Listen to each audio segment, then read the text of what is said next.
Good morning students. तो आज हम बात करेंगे एक्सरसाइज 1.3 के बारे में। 1.1 और 1.2 हमने अभी वीडियो डाली है कुछ ही टाइम पहले, तो आप जाके देखें। और कोई भी क्वेरी, कोई भी डाउट किसी बच्चे का है तो वो ज़रूर कमेंट बॉक्स में पूछ सकते हैं। आज की जो हमारी वीडियो रहेगी एक्सरसाइज 1.3 के बारे में रहेगी। और 1.3 का जो फर्स्ट क्वेश्चन हमारे पास है, वो फर्स्ट क्वेश्चन क्या है कि write the following decimal expansion and say what kind of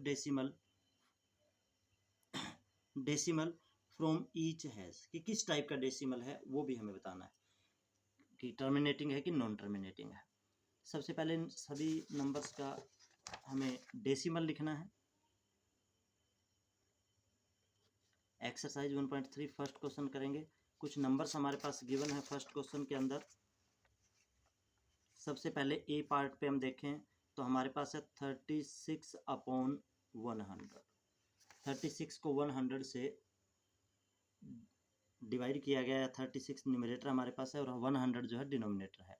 तो हमें बताना है कि ये डेसिमल एक्सपेंशन होगा क्या इसका। सबसे पहले तो ये बताना है कि इसका डेसिमल एक्सपेंशन क्या आएगा। तो हम जानते हैं जब नीचे 100 है तो हम 2 प्लेस के बाद डेसिमल पुट कर सकते हैं, मतलब 0.36 हमारे पास इस नंबर का क्या हो जाएगा, डेसिमल एक्सपेंशन हो जाएगा। जैसा कि हम देख पा रहे हैं कि 0.36 एक प्लेस पे जाके स्टॉप हो जाता है, एक प्लेस पे जाके रुक जाता है। और जब भी किसी एक प्लेस पे जाके कोई डेसिमल रुक जाता है तो वो होता है टर्मिनेटिंग।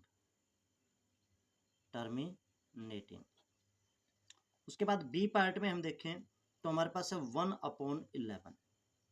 1/11 यानी कि 1 को जब हम 11 से डिवाइड करेंगे, रफली आप करके भी देख सकते हो, 1 को जब आप 11 से डिवाइड करेंगे तो आपके पास क्या वैल्यू आएगी, 0.0, क्योंकि हम डेसिमल लगा के यदि हम 0 को कैरी करते हैं तो भी डिवाइड नहीं होता, तो 0 पॉइंट लगाएंगे। उसके बाद एक और 0, तो 11 9 जा 99, 1 बचेगा। फिर से हम 0 को कैरी करेंगे, नहीं जाता, फिर से 0, और फिर से 0 को हम टेक डाउन करेंगे तो 9 पे। मीन आपका डेसिमल एक्सपेंशन आता चला जाएगा 0.0909 एज शो ऑन। ये 090909 बार बार आता रहेगा। ये जब हमने 99 यहाँ पे लिखेंगे तो फिर से 1 बच जाएगा, तो ये सेम ही नंबर आपके पास इसी प्रकार से ओकर होता रहेगा। तो ये जो डेसिमल एक्सपेंशन हम देख रहे हैं तो 0.9 जो है वो बार बार रिपीट हो रहा है, और जो रिपीट होगा बार बार तो इसको हम कहते हैं नॉन टर्मिनेटिंग। जिसका डेसिमल एक्सपेंशन बार बार रिपीट होता रहे वो है नॉन टर्मिनेटिंग, और जिसका डेसिमल एक्सपेंशन रिपीट ना हो, स्टॉप हो जाए, वो क्या है, वो होता है आपके पास टर्मिनेटिंग। फर्दर आगे हम देखें सी पार्ट जो आपके पास 4 and 1/8, इसको हम सिंप्लीफाई करें तो 4 8 जा 32 and 1 33/8 आपके पास ये नंबर हो गया। तो डेसिमल एक्सपेंशन क्या होगा, 33 को 8 से डिवाइड कर लेंगे, सिंपल सी बात है। और 33 को 8 से डिवाइड करेंगे तो 8 4 जा 32, 1 4 8 1 जा 8, 8 2 जा 16 एंड 8 5 जा 40, ये डेसिमल एक्सपेंशन आएगा। तो मतलब ये स्टॉप हो गया किसी प्लेस पे, तो ये भी क्या है, टर्मिनेटिंग है। उसके बाद डी पार्ट में हमारे पास है 3/13, 3/13। जब हम 3 को 13 से डिवाइड करके देखते हैं तो कितने पे डिवाइड होगा, 13 नहीं डिवाइड हो रहा, 0 पॉइंट लगाएंगे, डिवाइड करके देखोगे पॉइंट में तो 13 2 जा 26 पे डिवाइड होगा। 4 रिमाइंडर बचेगा आपके पास, 0 को कैरी करेंगे, 13 3 जा, फिर 1 रिमाइंडर बचेगा। 1 रिमाइंडर बचने के बाद आपके पास वैल्यू आ जाएगी 10, तो 0 आ जाएगा। उसके बाद 100 हो जाएगा, 13 7 जा 91, 13 7 जा 91 के बाद 9 रिमाइंडर बचेगा। 90 यदि हम लेंगे तो आपके पास ये हो जाएगा 13 6 जा 78, 12 बचेगा, फिर से 12 बचेगा, तो हम क्या करेंगे, इसी प्रकार से फर्दर आगे डिवाइड करते रहेंगे। और जैसा कि हम देखेंगे किसी प्लेस पे स्टॉप नहीं होगा, जब इसको आप आगे डिवाइड करते रहेंगे ना तो स्टॉप नहीं होगा किसी प्लेस पे, दोबारा से मतलब रिपीट होना स्टार्ट हो जाएगा किसी फिक्स प्लेस के बाद। तो ये हो जाएगा नॉन टर्मिनेटिंग। करके देख सकते हो आप, कंप्लीट डिवाइड भी करके देख सकते हो। 13 पे नहीं डिवाइड होता, पॉइंट लगाएंगे 0, 13 3 जा 13 2 जा 26, 4 रिमाइंडर बचेगा, 0 को कैरी करेंगे, 13 3 जा 39, 1 बचेगा, फिर से 0 उतारेंगे, नहीं डिवाइड होता।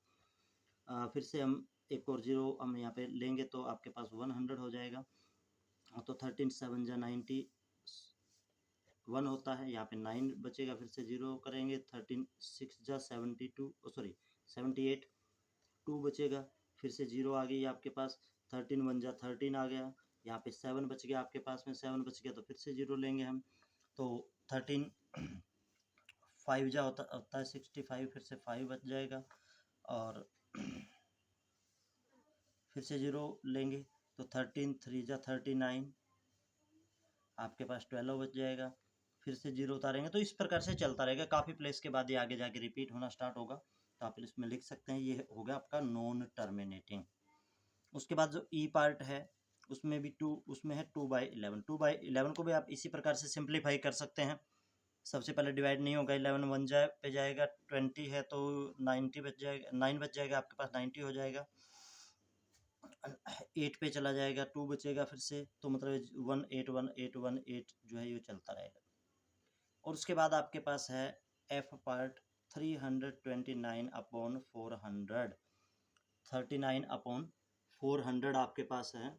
तो इसको आप कैसे करोगे, 329 को आप डिवाइड करके देख लेंगे, 400 से डिवाइड नहीं होता, 0 लगाएंगे, पॉइंट लगाएंगे, और अब देखिएगा ये चला जाएगा 8 पे, तो 4 8 जा 32 होते हैं, तो 3200 आ गया आपके पास से, 0 9 यहाँ पे कुछ नहीं बचेगा, एक और 0 हम उतार लेंगे, तो 2 जा पे चला जाएगा 800 पे, 100 बचेगा, फिर से 0 हम ले लेंगे, तो 2 जा पे चला जाएगा 800 पे, 200 बचेगा, फिर से 0 हम लेंगे, तो 5 जा पे फिर ये कंप्लीट जो है डिवाइड हो जाएगा, कंप्लीट होगा तो आपके पास आ गया 0.8225। ये होता है अपना डेसिमल एक्सपेंशन निकालने का तरीका। लेकिन मैं आपको यहाँ पर एक बात बता देता हूँ, ये तो हमने डिवीजन मेथड के द्वारा निकाला, लेकिन यहाँ पर मैं एक बात बता देता हूँ कि मोस्टली जो एग्जाम में क्वेश्चन पूछे जाते हैं ना, वो डायरेक्टली या तो एमसीक्यू होता है, या फिर मतलब ट्रू फॉल्स होता है, या फिर आपको ये बताना होता है कि इसका डेसिमल एक्सपेंशन कैसा होगा, टर्मिनेटिंग होगा कि नॉन टर्मिनेटिंग होगा। मेनली यही पूछा जाता है कि वो टर्मिनेटिंग है कि नॉन टर्मिनेटिंग है, मतलब किस टाइप का डेसिमल है। तो उसके लिए हमारे पास एक फॉर्मूला होता है डायरेक्ट, चाहे हम कोई भी नंबर लिख रहे हैं, हमें उन सभी नंबर का डिनोमिनेटर चेक कर लेना होता है, डिनोमिनेटर चेक कर लेना था। ये टर्मिनेटिंग था, जैसे कि ये नॉन टर्मिनेटिंग था, डिनोमिनेटर चेक कर लेंगे, और डिनोमिनेटर के अंदर आप क्या चेक करेंगे, जिसके डिनोमिनेटर के फैक्टर्स, ध्यान से सुनिएगा, जिसके डिनोमिनेटर के फैक्टर्स 2 हो, 5 हो, या फिर 2 और 5 दोनों हो, जिसके डिनोमिनेटर के फैक्टर में अकेला 2 आता हो, अकेला 5 आता हो, या 2 और 5 दोनों आता हो, ऐसा जिसमें भी आएगा उसका डेसिमल एक्सपेंशन टर्मिनेटिंग होगा। हमें ऊपर जो न्यूमिनेटर उसको देखना ही नहीं है क्या है क्या नहीं है, हम डायरेक्ट बता सकते हैं कि टर्मिनेटिंग है कि नॉन टर्मिनेटिंग है। जब आपको डायरेक्ट बताना हो तो आपको डिवाइड करके देखने की जरूरत नहीं है, टाइम बचाइएगा, क्योंकि टाइम बचाना एग्जाम के अंदर बहुत जरूरी होता है। तो टर्मिनेटिंग डेसिमल एक्सपेंशन आपके पास होगा जब 2 5 या 2 और 5 दोनों होंगे। इनके अलावा कोई भी डिजिट आ जाता है, या इनके साथ में कोई भी डिजिट आ जाता है, तो वो नॉन टर्मिनेटिंग आएगा। साथ में भी कोई डिजिट आ गया तो वो नॉन टर्मिनेटिंग आएगा, ये ध्यान रखने वाली बात। चलते हैं सेकंड क्वेश्चन पे। क्वेश्चन नंबर सेकंड है, इफ 1/7 की वैल्यू जो है आपके पास 0.142857, और इसके ऊपर लगा हुआ रिपीटिंग बार, मतलब 142857 बार बार रिपीट होता रहेगा, बार बार रिपीट होता रहेगा, 1/7 की वैल्यू है। तो हमें फाइंड आउट करनी है 2/7 की वैल्यू, 3/7, 4/7, 5/7, 6/7, इन सभी की वैल्यू आपको फाइंड आउट करनी है, ठीक है। तो देखो, और साथ में कंडीशन है कि इनको विदाउट लॉन्ग डिवीजन करना। आपको देखो, जैसे कि हमने जानते हैं कि 1 को 7 से डिवाइड करेंगे तो ये वैल्यू आएगी, बट हमें 2 को 7 से डिवाइड करके नहीं देखना है, विदाउट लॉन्ग डिवीजन के ये वर्क हमें करना है, विदाउट लॉन्ग डिवीजन नहीं करना है, ये ध्यान रखना।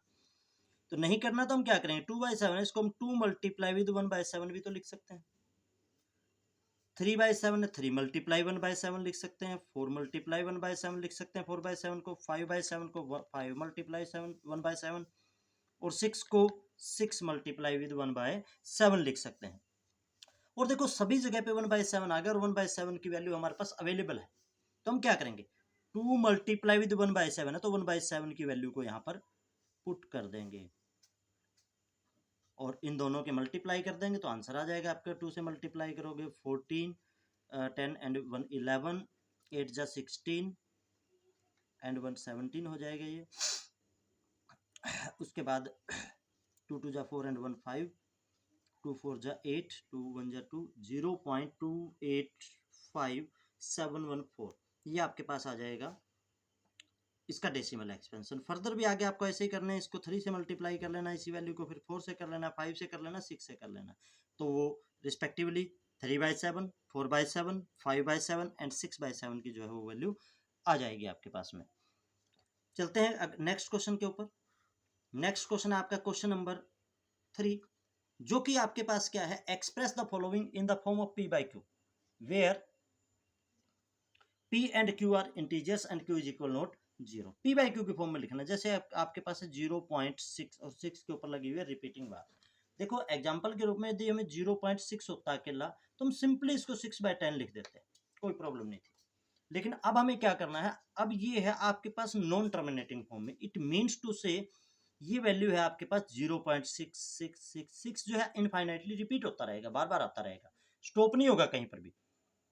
सबसे पहले हम क्या करेंगे, इसको p/q की फॉर्म में लिखने के लिए सबसे पहले हम क्या करते हैं, लेट कर लेते हैं इसको किसी अल्फाबेट के इक्वल, x के इक्वल लेट कर लिया, जैसे कि मैंने यहाँ पे x की वैल्यू को लेट कर लिया 0.66666, ठीक है। अब हमें ये देखना है सेकंड स्टेप जो बड़ा इंपॉर्टेंट है, सेकंड स्टेप आ गया तो कोई प्रॉब्लम नहीं है, ये फर्स्ट इक्वेशन भी हम पुट कर देते हैं एक बार के लिए। सेकंड स्टेप में हमें क्या करना है, हमें देखना कितने डिजिट रिपीट हो रहे हैं, इसके कितने डिजिट रिपीट हो रहे हैं। अब यहां पर हम देखें तो आपके पास अकेला 6 ही बार बार रिपीट हो रहा है, एक ही डिजिट रिपीट हो रहा है। यदि किसी एक्सप्रेशन में 1 डिजिट रिपीट हो तो उसको 10 से मल्टीप्लाई करते हैं, 2 डिजिट रिपीट हो तो 100 से करते हैं, 3 डिजिट रिपीट हो तो 1000 से करते हैं, 4 डिजिट रिपीट हो तो 10,000 से करते हैं रिस्पेक्टिवली। इसी प्रकार से जितनी डिजिट बढ़ती चली जाएगी उतनी जीरो हम बढ़ाते चले जाएंगे। तो यहाँ पर एक ही डिजिट रिपीट हो रहा है तो हमें क्या करना है, मल्टीप्लाई करना है बोथ साइड्स बाय 10। 10 से रिपीट करेंगे क्योंकि एक ही डिजिट रिपीट हो रहा है, तो x को जब 10 से मल्टीप्लाई करोगे 10x, और जब 0.666 को 10 से मल्टीप्लाई करोगे ना तो ये 6.6666 ऐसे आता चला जाएगा, क्योंकि जब भी हम 10 से मल्टीप्लाई करते हैं तो डेसिमल एक प्लेस राइट हैंड साइड की तरफ चला जाता है। ये हो गया आपकी इक्वेशन नंबर सेकेंड। सिंपली हमें क्या करना होता है, सब्ट्रैक्ट कर देना होता है इक्वेशन 1 को फ्रॉम इक्वेशन सेकेंड। इक्वेशन 1 को इक्वेशन 2 में से आपने सब्ट्रैक्ट कर देना, सिंपली कुछ नहीं करना, बिल्कुल आसान सी बात है। सेकेंड इक्वेशन लिखिएगा 10x के इक्वल 6.6666, कितनी बार लिख लो कोई फर्क नहीं पड़ता, है सेकेंड इक्वेशन है। और इसमें से आपने first equation x is equal to 0.6666 इसको सब्ट्रैक्ट कर देना। सब्ट्रैक्ट करोगे 10x माइनस x करोगे 9x आ जाएगा, और यहाँ से आप सब्ट्रैक्ट करोगे तो जीरो आती चले जाएंगे, तो ये 6.0 यानी कि आप इसको 6 लिख सकते हो। 9x is equal to 6, then x is equal to 6/9 यानी कि आप इसको कैंसिल करेंगे तो 2/3, 3 टू जस्ट, देन x की वैल्यू आपके पास आ गई 2/3। मीन टू से 0.6 का जो डेसिमल एक्सपेंशन था, 0.6 जो एक डेसिमल एक्सपेंशन था उसका p/q फॉर्म होगा 2/3। ठीक है, यहाँ तक के क्वेश्चंस में किसी बच्चे को कोई क्वेरी है, कोई प्रॉब्लम है, कोई डाउट है तो वो मुझे कमेंट बॉक्स में मैसेज करें। आगे के जो क्वेश्चंस हैं वो हम नेक्स्ट वीडियो के अंदर कंप्लीट करेंगे। तब तक चैनल को लाइक करें, शेयर करें और सब्सक्राइब करें। Thank you, have a nice day.